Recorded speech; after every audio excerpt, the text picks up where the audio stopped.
যোগ্য মানুষ হারিয়ে যাবেন কি যাবেন না এটা নির্ভর করে একজন দুজন লোকের সিদ্ধান্তের উপরে।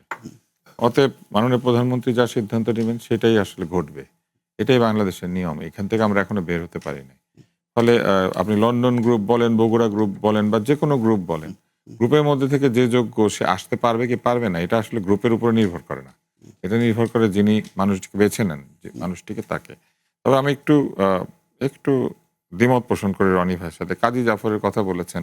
পরবর্তীতে তিনি চিনি চোর হিসেবে প্রসিদ্ধ হয়েছিলেন। ওবায়দুর রহমান সাহেব সরাসরি বেগম জিয়ার সাথে বিশ্বাসঘাতকতা করেছিলেন। শামসুল হুদা চৌধুরী বিউটি সিনেমাতে গিয়ে আলাদা একটা সভা ডেকে সেইখানে বিএনপি ভেঙে ফেলার চেষ্টা করেছিলেন। আ আসলে সবসময় যোগ্য মানুষকে আনলেও যে সে লয়াল হবে কিংবা সে যে বিশ্বাসঘাতকতা করবে না এমন কোনো কথা নাই। অনেক বিশ্বাসঘাতককে তখনও আ বুঝে হোক না বুঝে হোক আ প্রেসিডেন্ট জিয়াউর রহমান জায়গা দিয়েছিলেন। এরশাদ সাহেবকে সেনাপতি বানিয়েছিলেন। চরম বিশ্বাসঘাতক। এবং ওই এরশাদ সাহেবের সাথে আবার মওদুদ সাহেব চলে গিয়েছিলেন। ওকে। আমার মনে আছে আমাদের একটা অনুষ্ঠানে মওদুদ সাহেব রীতিমতো কেঁদেছিলেন যে তার নেতৃত্বে মানে এরশাদের যে নেতৃত্ব সেই নেতৃত্বকে জেলে রেখে উনি কোনোদিন নির্বাচন করতে পারেন না। নির্বাচনের কয়েক মাস পরে উনি আবার বিএনপিতে ফেরত গেলেন। তো এগুলি আসলে আমাদের রাজনীতির চেহারা। আপনি যে প্রশ্ন করেছেন না যে রাজনীতিবিদদের সততা ধরে রাখা যায় কি যায় না।